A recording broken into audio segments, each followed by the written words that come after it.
22 ఇయర్స్కి జాబ్ ఎక్కి 34 ఇయర్స్కి రిటైర్మెంట్ తీసేసుకున్నాడు. ఈ స్టోరీ రాముది. రాము 22 ఇయర్స్కి జాబ్ ఎక్కినప్పుడు తన శాలరీ 25,000 రూపీస్.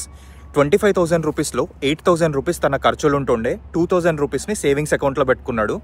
మిగతా 15,000 రూపీస్ని ప్రతి నెల ఎస్ఐపి చేయడం స్టార్ట్ చేసిండు. ఆ ఎస్ఐపిని కూడా ప్రతి సంవత్సరం 5% పెంచుకుంటూ పోయిండు. దాని తర్వాత తనకు 34 ఇయర్స్ వచ్చినప్పుడు తను పెట్టిన ఫండ్ 14.5% రిటర్న్స్ ఇవ్వడం వల్ల తన 34th ఇయర్కి తన దగ్గర 67 lakhs రూపీస్ ఉన్నాయి. ఆ 67 lakhs రూపీస్ వచ్చాక తను రిటైర్మెంట్ తీసుకుందాం అనుకున్నాడు. రిటైర్మెంట్ తీసుకునేటప్పుడు కూడా తను 7 lakhs రూపీస్ 1 year ఖర్చుల కోసం పెట్టుకొని మిగతా 60 lakhs రూపీస్ని ఎస్డబ్ల్యూపీ చేసుకున్నాడు.